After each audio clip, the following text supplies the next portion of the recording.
அண்ணா ஒரு நிமிஷம் நான் சொல்றது கவனிங்கண்ணா. இன்னைக்கு மதியானம் எனக்கு ஒரு ஆண் குழந்தை பிறந்திருக்குது. இன்னைக்கு மதியானம் எனக்கு ஒரு ஆண் குழந்தை பிறந்திருக்குது. ஆனா அந்த குழந்தை பிறந்த சந்தோஷத்தை விட என் குழந்தை பிறந்ததுக்கு பக்கத்துல இருக்கிற பெட்ல பிறந்த குழந்தைக்கு அப்பா செத்து போயிட்டாரு. ஏன்னு கேட்டீங்கன்னா, நேத்து ராத்திரி அவர் குடிச்சதுனால இன்னைக்கு ஒரு குழந்தை பிறந்துச்சு. அவங்க அப்பா நேத்து செத்து போயிட்டாருன்னா, எங்க குழந்தை உயிரோடு இருக்குது.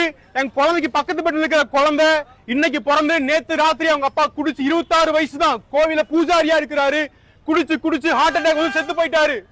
இப்ப அன்னைக்கு அந்த குழந்தை இன்னைக்கு அனாதையா பிறந்திருக்குதுன்னா, அப்பா இல்லாம அம்மா எவ்வளவு கஷ்டப்பட்டு இருப்பாங்க. 10 மாசம் குழந்தைய வயித்துல சுமந்து உயிர் போய் அந்த குழந்தைய பெத்தெடுத்தா அந்த புருஷன் குடி வெறியினால செத்து போயிட்டாருன்னா, இன்னைக்கு அந்த குழந்தைக்கு அப்பா இல்லைன்னா அனாதை ஆயிடுச்சுன்னா, அந்த குழந்தை அப்பா அனாதை ஆகி போச்சுன்னா, அதனால தயவு செஞ்சு குடிக்காதீங்க, தயவு செஞ்சு குடிக்காதீங்க.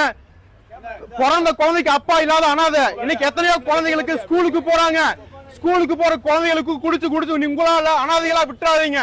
உங்க குழந்தைகளுக்காக உங்க மனைவிகளுக்காகவாவது தயவு செஞ்சு குடிக்காதீங்க. மனம் திரும்புங்கன்னா இயேசு உங்களுக்கு விடுதலை தருவாரு.